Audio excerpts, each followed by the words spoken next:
4 minutos, o ex-presidente dos Estados Unidos, Donald Trump, é o primeiro ex-presidente do país a se tornar réu num processo federal. Bem, pelo menos ele veio a público nas redes sociais falando a respeito disso e a imprensa dos Estados Unidos também noticia fartamente esse fato. Ele se tornou réu num processo por acusações relativas ao manejo de documentos oficiais na casa dele e depois de ter deixado o cargo. Esse é um dos processos, o outro diz respeito a uma acusação de assédio sexual. O professor Manuel Furriela, professor de Direito Internacional da FMU, está ao vivo conosco aqui hoje no Jornal Gente, pela Rádio Bandeirantes, pelo canal Band News TV, para conversar conosco sobre política nos Estados Unidos, a situação de Trump e o quadro complexo que o país vive hoje, né, professor? Bom dia, muito obrigada, seja bem-vindo ao Jornal Gente.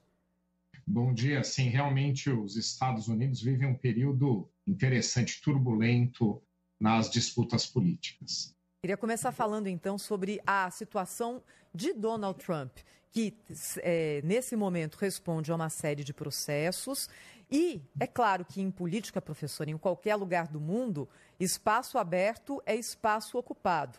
Trump ainda tem intenção, pelo menos vontade, de sair candidato à presidência na sucessão de Joe Biden. A questão jurídica vai ser um complicador para ele?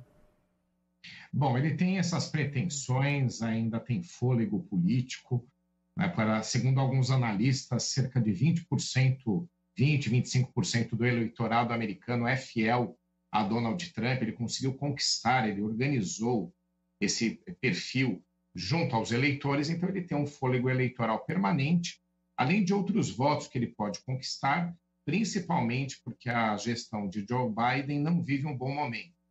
Ela está em baixa, há muitos problemas econômicos, problemas internacionais, a desocupação atribulada do Afeganistão e mesmo agora a guerra da Ucrânia.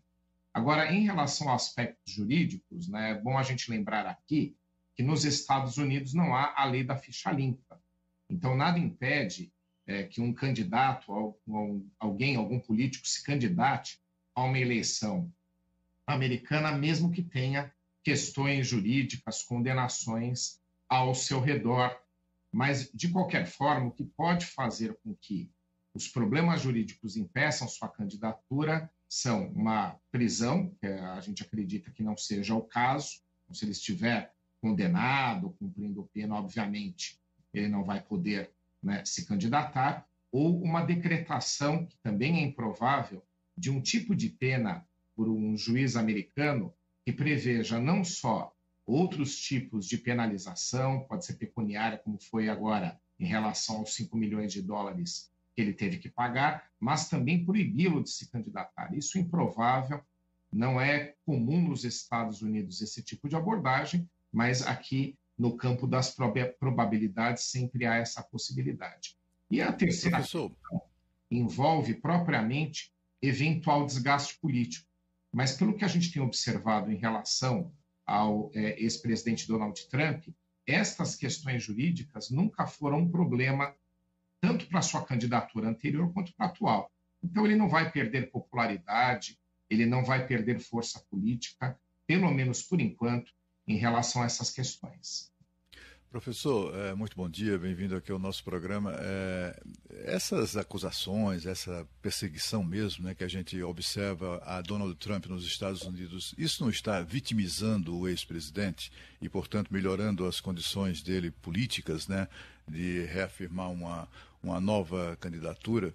E, assim, há semelhanças muito interessantes, né, entre o que acontece nos Estados Unidos com o ex-presidente americano com o que acontece no Brasil também com o ex-presidente brasileiro. Quer dizer, ali digamos assim, um esforço para destruir a reputação de ambos, que é comandado, é claro, pela nova situação de poder exercida pelos seus principais inimigos ou adversários, né? Há essa semelhança. Mas eu queria saber do senhor exatamente isso, assim, pelo que o senhor conhece, e o senhor conhece muito bem ali da alma do americano, né, e das situações que a gente assiste e atualmente, né, de declínio, um declínio impressionante do atual presidente Joe Biden. Nunca se viu um presidente tão desgastado em tão pouco tempo de governo, né, quanto o Joe Biden. O senhor acha que ele está sendo vitimizado e isso pode favorecer uma candidatura eventual de Donald Trump? Sem dúvida. Você tem aí um público muito fiel, né, a Donald Trump. São esses 20%, 25% que eu informei aqui. Esse público, esses eleitores, ele não perde. Né? É muito difícil que isso aconteça. São muito fiéis. E você tem um outro perfil do eleitorado que também dificilmente vai se afetar em relação a essas questões jurídicas. Por quê?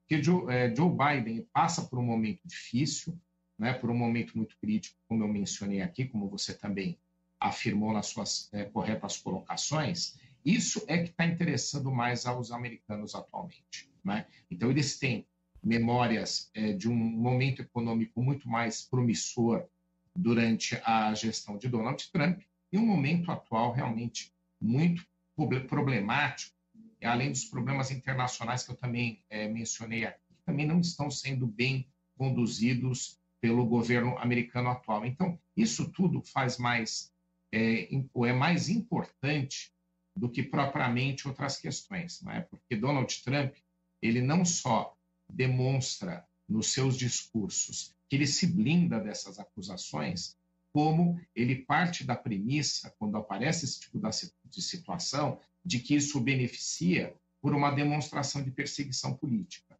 Então, isso está muito bem construído, né, perante a opinião pública americana. Então, eu concordo com você, e ele ainda é o principal candidato às próximas eleições. O governo atual, o Joe Biden, que seria, né, aquele que poderia ser o candidato mais promissor, não está indo bem, e os outros candidatos oponentes dentro do Partido Republicano também não conseguiram construir um fôlego ainda contra Donald Trump. Então, o cenário atual é de benefício, sim, à candidatura dele, por uma memória anterior econômica mais favorável, uma condução internacional também considerada pelos americanos de empoderamento dos Estados Unidos, ou seja, mais benéfica aos interesses daquele país e, propriamente, né, o desgaste do governo atual. Isso tudo tem favorecido, sim, a consolidação da candidatura. Então, não acredito que esses percalços jurídicos, pelo menos por enquanto, causem qualquer tipo de problema às suas pretensões políticas futuras. Estamos conversando com o professor de Direito Internacional, Manuel Furriela. Professor, Sônia Blota, um grande prazer tê-lo aqui. Professor que já é praticamente nosso sócio no Brasil com Z, né? Sempre esclarecendo aí as questões da política internacional, da geopolítica, desse grande mapa mundi, né? Que mais parece um tabuleiro de xadrez, professor Furriela. Então, a gente vê aí um contexto aí da potência, né, norte-americana, né, nessa disputa de eleições. Joe Biden dizendo ao mesmo tempo que será candidato a uma reeleição, né? Tem gente que não acredita nisso, mas foi ele que disse, e um contexto internacional complicado, com a guerra da Ucrânia e um novo desenho acontecendo nesse mapa mundi, com uma China avançando, a Rússia de um lado. Eu queria que o senhor fizesse assim, um resumo desse novo desenho aí do mundo, com os Estados Unidos no centro aí como potência ainda. Realmente você tem razão na sua análise, né? As questões todas elas mudaram bastante. A geopolítica mudou muito do ano passado para este. Então você veja só, a posição americana na insistência de que a Ucrânia ingressasse na OTAN, para que houvesse um restabelecimento das fronteiras da OTAN, levando a fronteira à Rússia, realmente pode não ter sido das melhores. Porque o que você acabou causando com esse tipo de situação? Né? Você tornou a Europa mais frágil economicamente ao não contar os recursos naturais da Rússia, principalmente o gás, que é o mais mencionado e é o mais importante realmente, né, por uma questão de proximidade, abundância desse recurso, preço. Então, você acaba fragilizando a Europa. E um outro aspecto que é, para mim, o mais importante disso tudo, e que talvez não tenha sido uma boa decisão americana nessa insistência, é que agora a Rússia se aliou à China. Então, veja só, a China, que já é a maior desafiadora do poderio americano, está criando uma situação de bipolaridade no mundo todo, ela trouxe para a sua zona de influência um adversário histórico, né? Porque muitas pessoas sempre imaginavam que a China e a Rússia talvez fossem aliadas no passado por terem um governo né, governos estatizantes, comunistas em comum, mas era o contrário. Né? Eles sempre foram adversários políticos, mesmo no momento da existência da União Soviética. Então, agora o improvável aconteceu. Então, o país de maior extensão territorial do mundo, né, de poderio militar que só rivaliza com os Estados Unidos, de recursos naturais abundantes, muito importantes para o crescimento chinês, agora é aliado da China, e não era.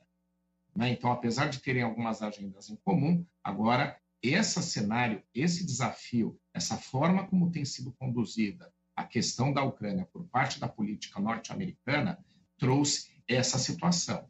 Então, a China tem se beneficiado dos recursos naturais baratos da Rússia, tem tido ali agora naquele país uma zona de influência, até porque a Rússia não tem alternativas em termos de grandes economias internacionais para se aliar, a não ser a China.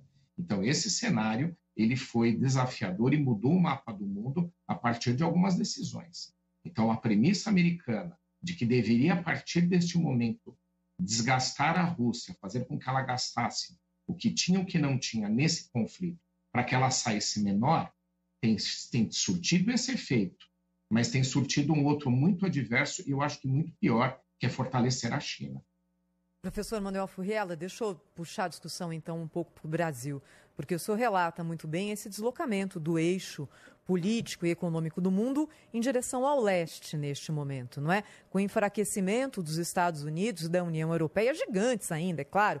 A gente está falando de um processo de longo prazo e aquele caminho de curvas que em algum momento se encontram e aí uma fica maior que a outra. A China está prestes a bater esse momento. O Brasil...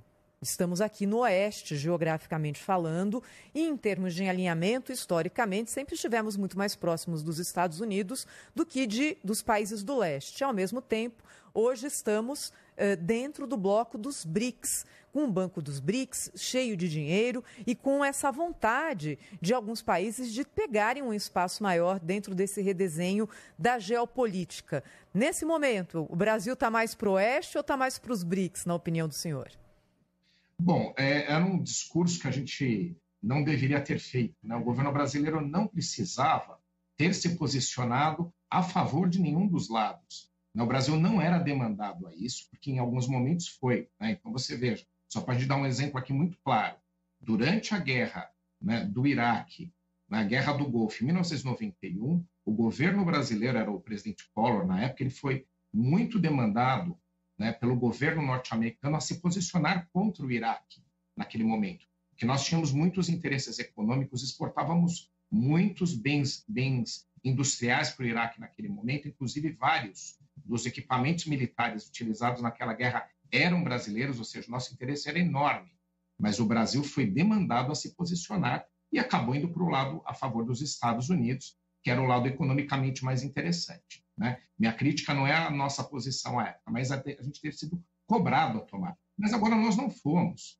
Então, por que a gente não se beneficia, estando nos BRICS, de um relacionamento econômico com a Rússia, com a China, com a Índia, África do Sul, com esses recursos que estão lá no Banco dos BRICS, né, que o Brasil pode trazer para projetos de infraestrutura, e, ao mesmo tempo, a gente se relacionar bem com os Estados Unidos e com a Europa Ocidental, com quem, aliás, a gente está negociando um acordo via Mercosul. Agora, a partir do momento que o governo atual brasileiro decidiu fazer um discurso pró-China, inclusive pró-Rússia, no conflito da Ucrânia, e pró-China nas suas pretensões a favor de Taiwan, a gente começou a nos posicionar. Então, aí, aquela questão de neutralidade, de pragmatismo, da gente se beneficiar de fazer negócios com todo mundo, começou a mudar.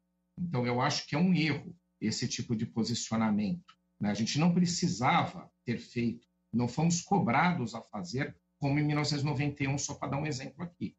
Então, eu acho que é um equívoco. Então, o discurso, o posicionamento atual do governo brasileiro nos dá a impressão, porque pelo que foi dito pelo próprio presidente da República, há uma predileção em relação a predileções ou a posições chinesas e russas em contraponto com as europeias e norte-americanas. Então, o Brasil claramente tem se posicionado em relação a isso. Então, aquele pragmatismo tradicional, ele perdeu-se um pouco agora no contexto. Então, o Brasil está se posicionando.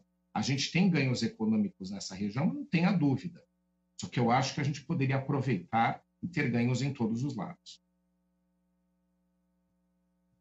Professor, a gente tem observado como o Brasil se posiciona mal. Assim, a diplomacia brasileira, é preciso reconhecer, das mais talentosas do mundo. Que não falta gente que pense direito, né, no âmbito do Ministério das Relações Exteriores. Mas o governo brasileiro tem tropeçado muito frequentemente, né? E em tão pouco tempo conseguiu desagradar todo mundo, né?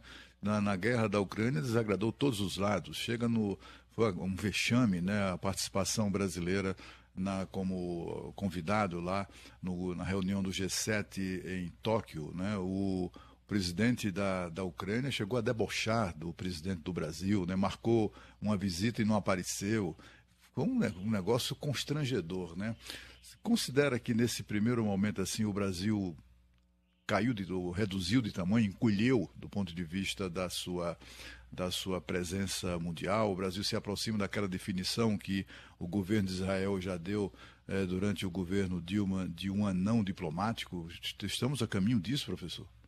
Bom, primeiro, o Itamaraty é um órgão de Estado, você está completamente certo. O Brasil é um dos únicos países do mundo, né, que tem uma instituição independente de governos, ela é de Estado, para as questões internacionais, que é o Itamaraty. Nós temos uma escola própria, né, o Instituto Rio Branco, com servidores permanentes. Então, você tem ali um corpo de pensamento que independe de qualquer tipo de governo. Então, aos governos cabem predileções, né, ao nomear o ministro das Relações Exteriores, mas o corpo diplomático ele é permanente e tem muita gente que acha que o mundo inteiro é assim. Eu conheço em vários países, não é. Na hora de escolher os diplomatas, às vezes eles são pegos, né, ou indicados por ocuparem outros cargos de relevância. No caso do Brasil, não, né? A gente tem uma escola própria de formação muito forte, né? O que faz com que, mesmo quando a gente tenha mudanças de governo, o Brasil teve mudanças muito grandes, né, em muitos anos, quando se busca o Itamaraty, vem lá o pragmatismo, o interesse nacional, independentemente de predileções, né? Isso é muito clássico e muito adequado no que tem o Brasil. Agora, eu acho que sim, a gente tem cometido erros, eu mencionei aqui, né, o Brasil ter feito um discurso a favor das pretensões chinesas em invadir Taiwan, né, aquele discurso favorecendo ou equiparando a disputa russa com a da Ucrânia. A Ucrânia foi o estado que foi invadido, né? A Ucrânia não pôde ter independência na tomada das suas decisões, né? Independente de serem acertadas ou não, a gente tem que reconhecer uma autonomia de um Estado.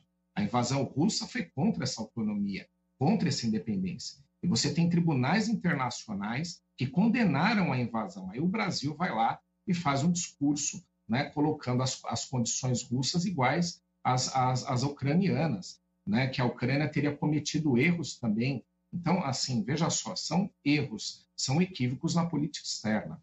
E a última, que eu acho que foi uma das piores, foi a forma como o presidente venezuelano foi recebido aqui, né? Então, veja só, convidam-se os líderes da América do Sul, vem a maior parte dos próprios chefes de Estado ao Brasil, como veio o Boric ou outros que estiveram, né, presentes aqui de vários países, e o presidente venezuelano é recebido de uma forma diferente, né, com muito mais pompa do que os outros.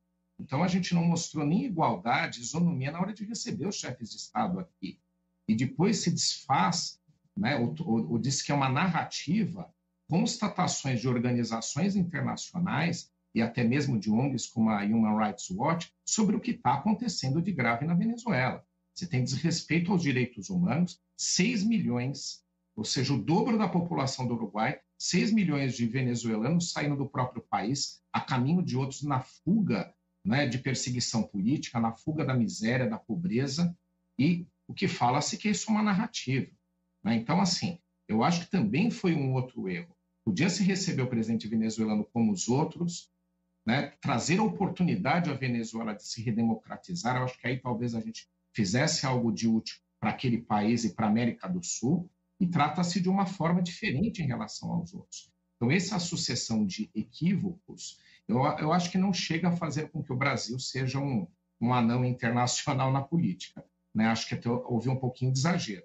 mas nos diminuiu e nos trouxe críticas que a gente não precisava receber internacionalmente. Só para dar um exemplo dessas críticas que pouca gente viu, é só buscar no YouTube o discurso do presidente brasileiro do lado do presidente português, onde o presidente português claramente, no discurso que fez, disse que a posição de Portugal era completamente diferente do governo brasileiro, em favor da Ucrânia naquele conflito.